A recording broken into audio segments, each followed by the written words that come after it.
This is the Water Table. A chance to hear the agricultural side of these issues. Place for people to go find information and education. Water management is just going to become even more critical into the future. How misunderstood what we do is. I would encourage people to open their minds and listen to this dialogue.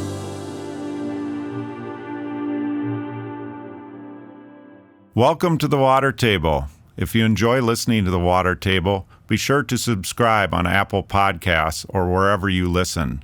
This next year, we have a lot of great episodes coming, and I don't want you to miss them.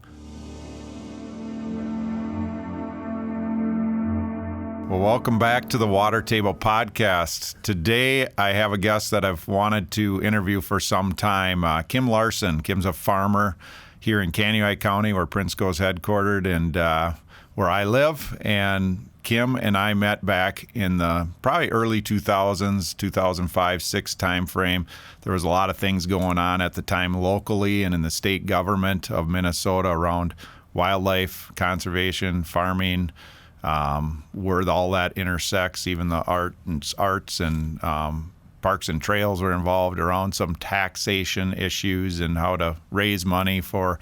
And Kim was just a real strong voice of reason, is what I would say at the time, around logic and how we work in rural America and rural Minnesota and what's important to us, but what actually works too. So, Kim, you've done a lot of different things in your career. You've worked, you've taught at the college level,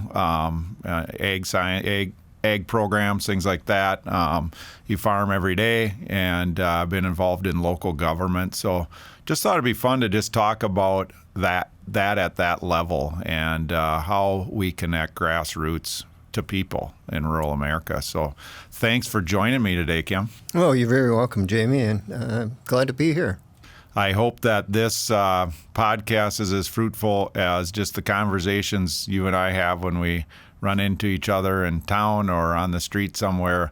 It just seems like when that happens, it's looked down and it's a half hour or an hour later, and that conversation goes all the way around from family to farming to, what's just going on in our lives. So really excited to have you join me and just talk for a little bit. So why don't we just start? Tell us a little bit about you and who you are, some of your past that probably has brought us to where we are today.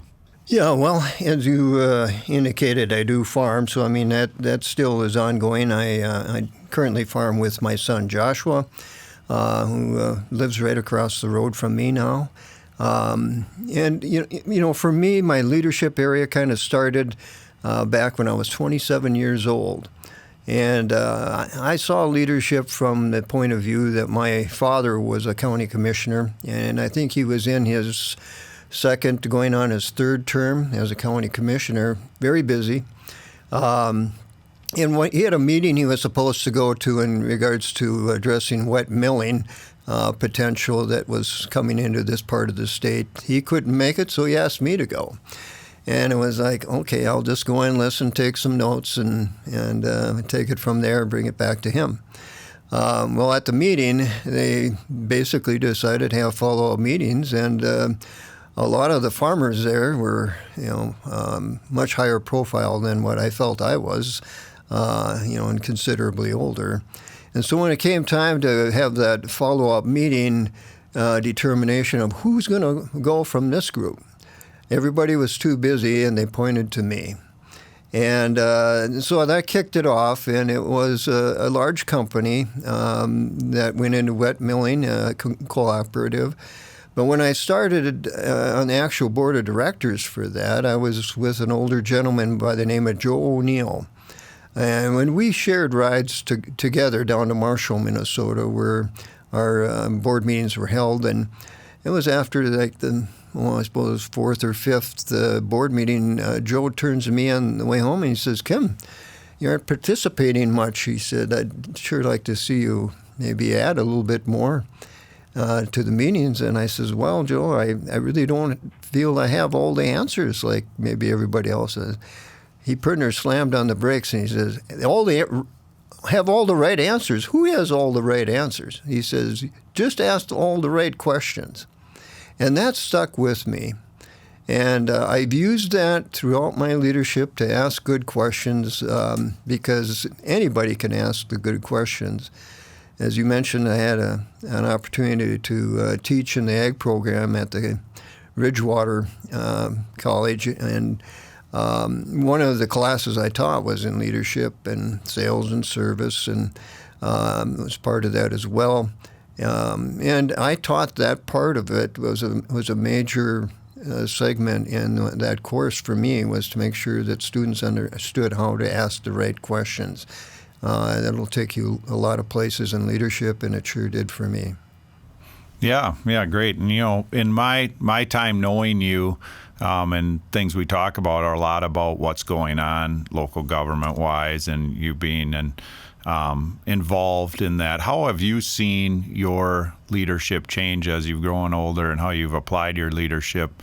Whether it's in the town board or just in being a little bit older, and whether it's talking with your son or other farmers, how have you seen your leadership style change? Jamie, it really has changed. After that time on that cooperative board, I got involved with the Minnesota Soybean Growers Association on the state level, and later into the national office holding level for ASA, American Soybean Association. At that time and at that age, I was very defensive for agriculture. If anybody said a hint of anything that sounded to me like it was on the edge of maybe an attack, I would take it as an attack on agriculture, and I would get very defensive. But I have really evolved into understanding that we have to face the facts. And I know there was, just as this older gentleman, gave me some background on dealing with my leadership on a board level. Also had some older individuals tell me that, you always should be able to say we can do better. And I think that agriculture can always say we can do better. And there are areas that, we have to do better. And I've tried to bring that back to those that now are in leadership for commodity groups, that let's not get on the counter attack when things are coming back at us. Let's just say that, hey, we understand that we can do better in this area, and we are determined that we will do better. And I think that's one of the biggest things that I probably evolved in my leadership. I have gone on to, as you mentioned, spend leadership on the town board level. And in those cases, I'm really just trying to apply the fact that let's just make things work where we can make them work. Sometimes you have regulations, even on the township level, where if you're creative enough, you can probably help somebody make something work that maybe others that are on that township level might say, this is the rule, we can't bend it. I just try to say, let's see how we can be creative and make this work. Sure. So that's some of the leadership things I think I've evolved in. Sure. Interesting, because, I think part of what we're trying to do at the water table here is inform people around what we do on the farm with water management. And so often there are problems, right? And so often with those problems, if somebody is, living in town or living in the country and working in town but isn't close to agriculture, they're driving by and seeing something, and to them the farm is what it was 20 years ago, 30 years ago, 40 years ago. You have a tractor, you plant in the spring, you harvest in the fall, and there's so much going on behind the scenes. There's so many changes. Those changes almost always are because we recognized in agriculture we had a problem. How do we do it better? But there's never going to be perfect, right? There's always going to be. So I appreciate what you're saying, because I think, it's true, and I think that's what we're trying to do here, is just inform people on what we are doing. We know that there are problems with water quality. Some of them are created by agriculture. Most of them aren't, but some of them are. And how do we solve those issues? So appreciate how you express that. And then, you being on a town board, and your father was on the county board, and I know you ran for county commissioner, but what do you think is important when it comes to electing county commissioners in rural counties like we live in? What are the important factors that people need to think about? Well, first of all, I think that there needs to be balance on anything. We had 5 of us on our township board, and I think it was very important that we had balance there. It's the same on the county level. In an ag area, such as we are here in Kandiyohi County, my dad always felt it was very important that we have at least 2, if not 3, of the 5 commissioners be from the ag sector. And that still holds true today. And we bounced around a little bit here more recently where we have not had more than 1. And I just think that somebody that has the background in agriculture has a better understanding of the needs of agriculture. And so I feel that, first of all, that's the most important, that we have a balanced government in local government. And that person that's going to be that commissioner needs to have vision, of where this county probably would best look to be in the future, not just 1 or 2 years out, but 5 or 10 or 20 or 30 years out, and have good vision. I tried to carry that forward, and even on the township level, and I think it's even more important on the county level. Mm-hmm, mm-hmm. Yeah, and when you say that about looking out, so many of the decisions that are made at that level have ramifications and impacts down the road, 10 or 20 or 30 years. And a lot of times you're on a town board or a county commissioner level, you're trying to implement, what federal government or state government is. Mm-hmm. And so it can be quite challenging if that's if that ruling is intended for today, but now you're down the road 10 years, things change, right? The impacts can have long tails, as they say, yes. Yeah. So, you obviously have had desires in your life to try to pursue positions like that at the county board level. And what is some other advice, you mentioned vision, which I think is a good one, but you would give to somebody that was interested in running for a county commissioner or even a town board position?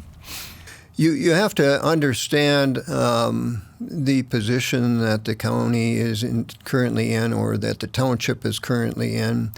I come to find that out on the township level. The first thing I did was, when I looked into going on the township board, was look at the minutes for the past 3 years, see where it's come from, see what the constituents are asking for. Because that generally, if things are getting done, it'll show that in a 3-year period. And I saw some of that on the township level. Things weren't getting done. People were coming back every year asking for this to be addressed, and there was no follow-up. So immediately I was able to, if you want to call it, come on board with an agenda. Like they say, be careful not to come on board with an agenda. But you really have to kickstart the things that need to get accomplished. And then there's also, you better background yourself on how the process works in that local unit of government. On the county level, I spent a little time looking at ditches and how does the ditch authority work, and what's the importance of understanding, how a ditch is impacting the county as far as getting that work done. I needed to do that because I'm in an area where we farm where we really don't have anything that we own that has an extensive ditch payment, where we have an assessment. So I needed to understand it on that larger level.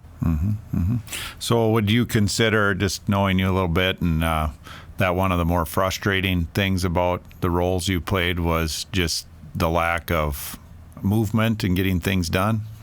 It really is.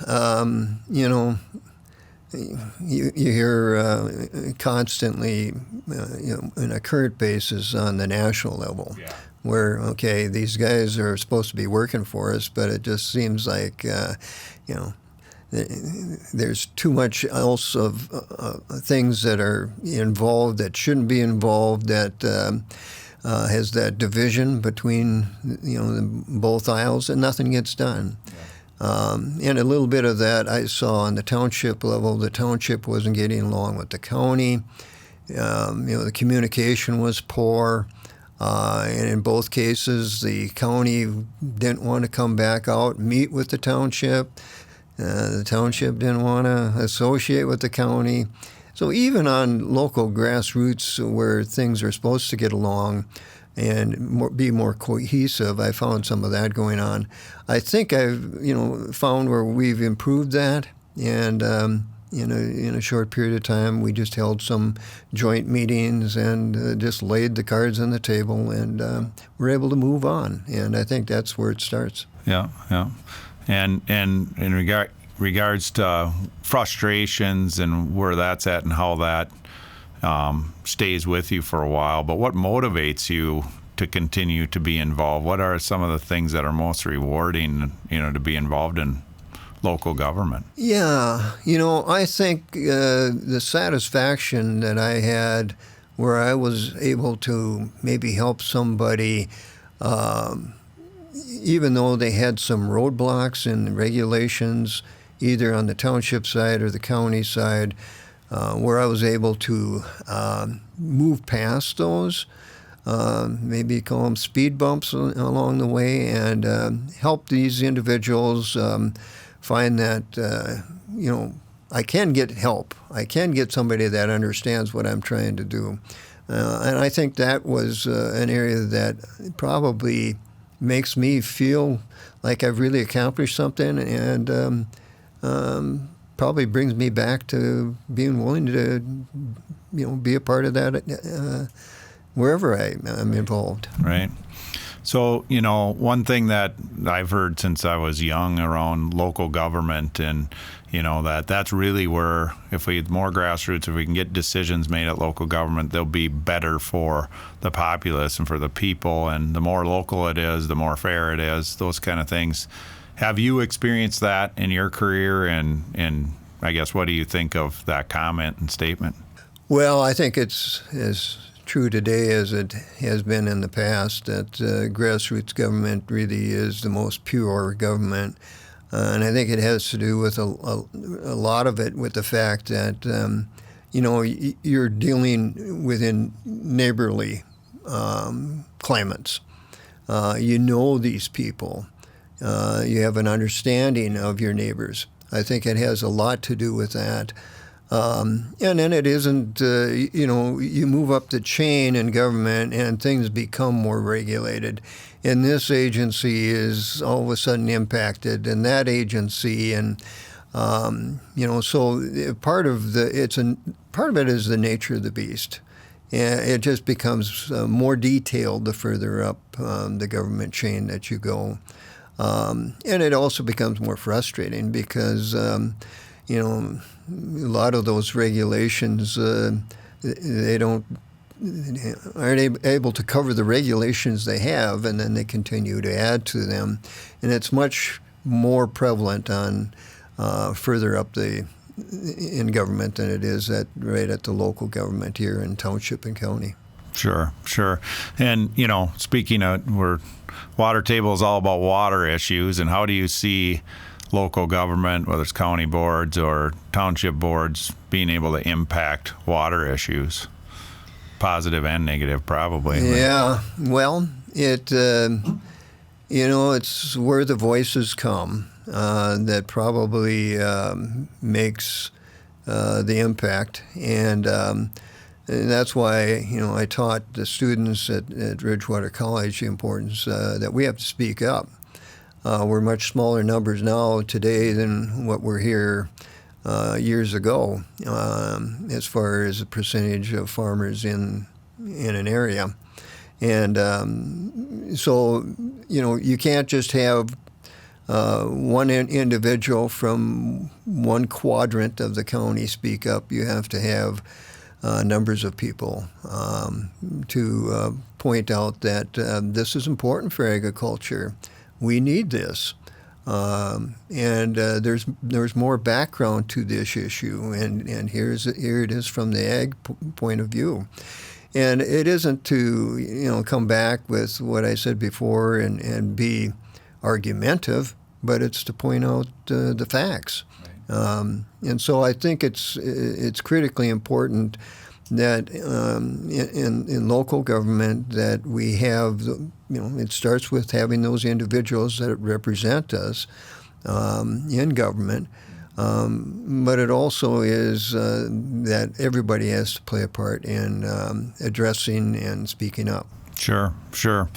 And, when we talk, one thing that's changed, I'm sure you've seen it in your career, being longer career too, but is how important and how much authority watersheds have now, taxing authority and watershed boards. I can remember times where I don't think I would have known what a watershed did or what it was necessarily from the standpoint of I knew what a watershed was, but not how that interacts with the public from the standpoint of their board. How do you see that working with watersheds and like county commissioners and county boards together? And do you see that as a fruitful relationship, or is there challenges there? Well, it's critically important. I think in the most part, the counties have a liaison commissioner that sits on the watershed board. And so it starts with that they are involved to the point where they know what's going on with the watershed. They can answer questions on behalf of the county. They can bring the questions from the watershed back to the county board and into further discussions on a county board government level. The watersheds are fully involved as part of the ditch authority because each ditch is assigned to a certain watershed. And so it's all intertwined. The regulations don't seem to get less. They always seem to get more. And I think the input from the county board on addressing these regulations is highly important to make sure that there's not overreach. Yeah, and speaking of, you kind of led into where I was going with that, with ditch systems and county ditches. And, a lot of our general public doesn't understand how ditches are assessed and paid for. And I want to get into some other things around wetlands with that too, that kind of you and I talked about early on in our relationship. But tell us a little bit about how that works and how ditches are assessed and paid for. Yeah, first of all, in almost every case, every county has an individual that is the director for the ditch authority in that county. In our case, it's an individual by the name of Lauren Ingleby, who I've known for quite some time, and he's been in that position for quite some time. And so when I was looking at running for the county board, more recently I went in and talked to Lauren. He gave me a handout, but basically reminded me that there's redetermination now. That isn't the case back when my dad was first a commissioner, but those kind of things have evolved where redetermination means that it's not those individuals that have the farmland that touch the ditch, as it used to be originally. It is determined all the way out to where I am at, where I have just a very small percentage that is a payment of assessment for that ditch in order to maintenance and clean up and anything else that may incur a cost. But the redetermination, as he put it in this handout for me here, of benefits is a process that identifies all properties that contribute stormwater to a county ditch system. When the county ditch systems were established, most were considered agricultural ditches, and the farmland owners immediately adjacent to the ditch system paid to construct and maintain them. Now the Minnesota drainage law requires that stormwater from agriculture and non-agricultural lands to be considered. And so it's all factored on a formula, Jamie, and it reaches out to where you may think you don't have anything to do with a certain ditch, but you do, because that water does feel that a very maybe minute portion, but it all contributes into that ditch system. A part of your farm or your land is flowing through that ditch, and some may go a different direction, but they can have that figured out. I think that leads kind of into another area that I wanted to visit about is, you personally, your family farm, you have done some water management practices, some tiling, and that water is going somewhere to these ditches. But how have you seen? What have you seen from those tiling practices as far as impacts, positive on your farm, negative if there is any, but to you continuing your operation and successfully farming? Yeah. So I, as indicated earlier, I basically farmed with my dad, and he had purchased some land back when I was young and in high school, and that land needed tile, and he was determined that we should be able to probably address some of these tile needs ourselves. So he went out and bought a backhoe, and at the time there wasn't plastic tile as we have today. It was all cement, and it was a lot of hard work. Yeah, absolutely. And we tiled miles of tile with that first old backhoe that we had. And, we've traded backhoes at least 3 times since then, that initial time. And we bought a tile plow. And so and we have a 4-wheel drive tractor, and we're able to plow in our own tile. Those have changed that parcels of land considerably. It provides so many benefits just for the fact that you can actually till them. There were ditches involved. There were open ditches throughout some of these farms, where we got the required permits needed to convert the ditches to actually put tile in and do that drainage. That improved a lot of it because the potential for sediment to run off into ditches and go downstream is many times higher than it is to be filtered through the subsurface drainage. So I feel that we've increased the value of that land by doing so. The productivity, obviously, and we continue to add tile here and there. I think it's an ongoing practice that is just a science. Mm-hmm. Mm-hmm. Switching gears a little bit, but kind of comes into this water quality discussion. But over time, over the last, when I say over time, a long period of time, 100 years, but our federal and state government have purchased lands and gotten easements on lands. And so we have in Minnesota, in our area of Minnesota, we're kind of in that beginning of that prairie pothole region.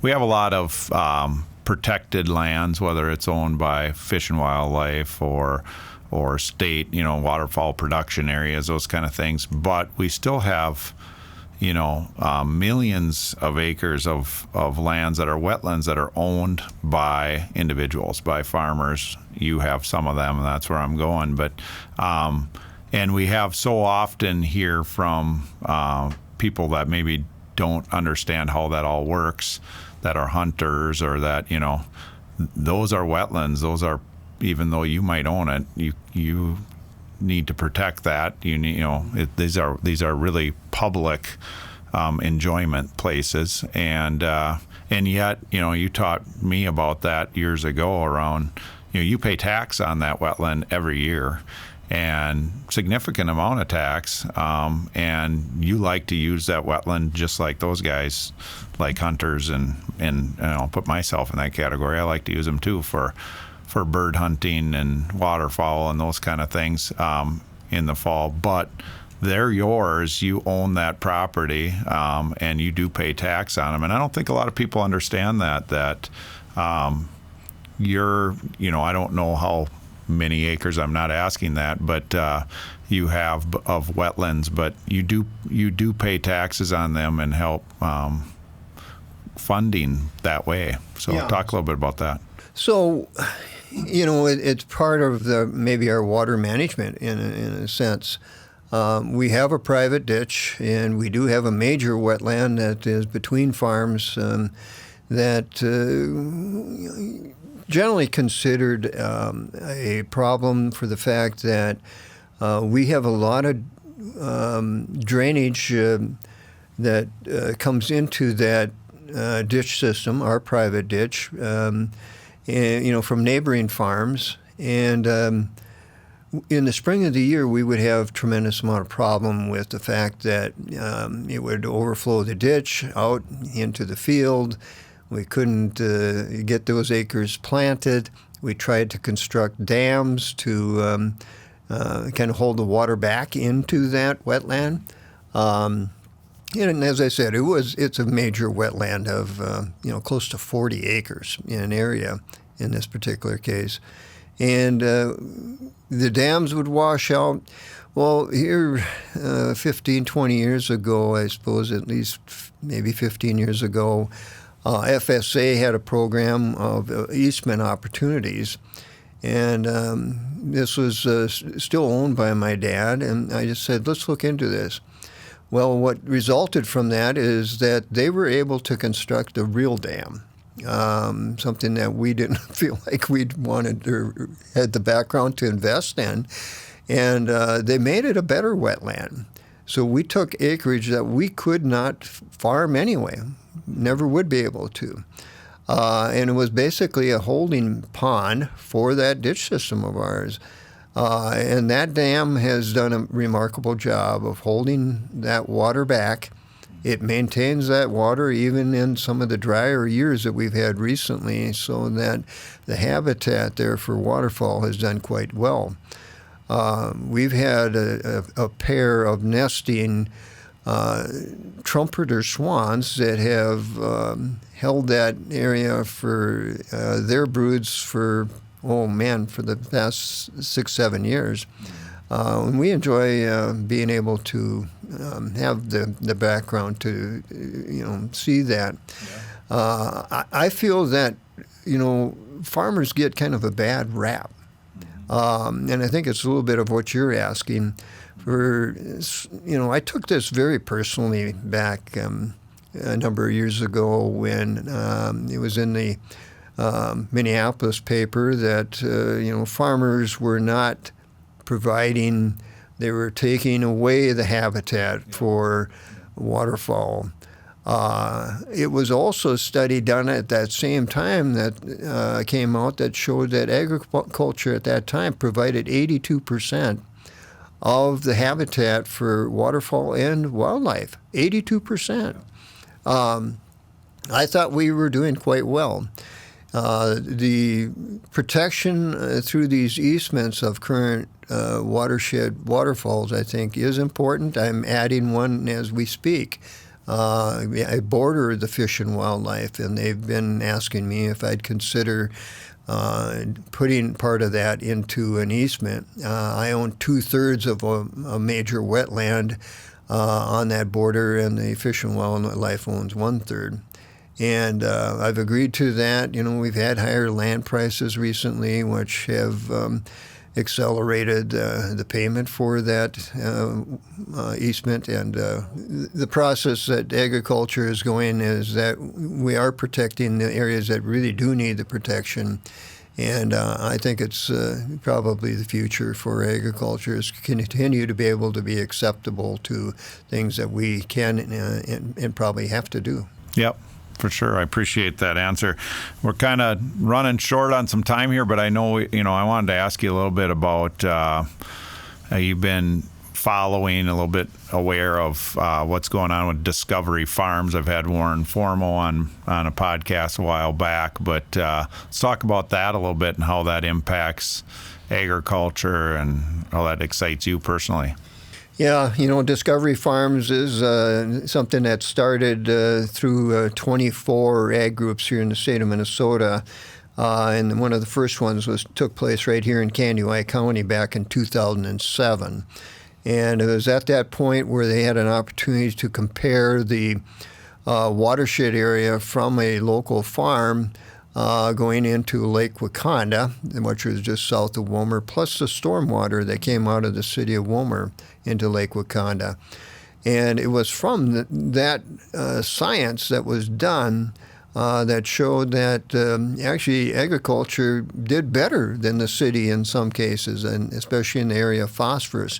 And the city had as much as 17 times as much phosphorus coming out of the city stormwater than what came off of that farmland. Nitrates, yeah, we got to do a better job on nitrates, because it did show obviously that we have some of that's showing up. But even on that farm, one interesting factor I'll leave you with is the fact that they did a fertilized and an unfertilized field. They only had a small acreage, obviously, that they were going to spend for unfertilized, but the phosphorus was higher on the unfertilized. And the reason for that is that the fertilized field produced more stover coverage. And so there was less surface runoff from that accumulation of more yield and stover on top of the ground. And that sediment then was slowed down and kept in the field. I thought that was very important. So I see the continuation of Discovery Farms. There's many of them across the state of Minnesota now. I see them as probably one of the best factors for education on water issues that we have, and I would like to make sure that we continue to support the Discovery Farms. Yeah, for sure, and it's also something that I don't think, as we fund them, we help fund them, and we're talking about them, but I don't think we're talking about them enough as agriculture, and what there's just so much fruit there and so much ability to inform the public about things that they're thinking about, and they will draw their own opinion if we don't give them the facts and what we're doing. They've got a great story to tell on a lot of these places, and we probably have a much better story to tell than how we're telling it, right? We do, and the public needs to be informed that there is more to the story, and here's where it is. So, yeah. Well, Kim, I appreciate you showing up today and being part of the Water Table podcast. And as we go along, maybe we can do this again sometime. But I'll leave you kind of here with the last word. You and I, we wrestle politically once in a while, so I'm going to give you the last word rather than sometimes I take it, but here on the Water Table. Well, thank you, Jamie. I did appreciate being here. I guess this is part of that leadership that I think we all have to partake in. I look forward to agriculture's future. I think we have a great future. All you have to do is look at where we are today. I mean, looking at the Ukraine is now in flux. I have had opportunities with the American Soybean Association to be in Ukraine back in the mid-1990s. It is the breadbasket of the European area. Who knows where that's going to be in the future? But we continue to provide the vast majority of food for the world right here in the United States of America, and we should never take that for granted. It is the biggest part of the farm security of the Farm Bill is food security. And so let's keep that in mind. Yep, for sure. Thanks for joining us today on the Water Table, and we'll see you again next time. Well, thanks for listening to this episode. I have so much fun recording these. I hope you have as much fun listening as I do recording. These episodes are available on all major podcast platforms as well as YouTube. So find them and download them when you can. Thanks for joining us.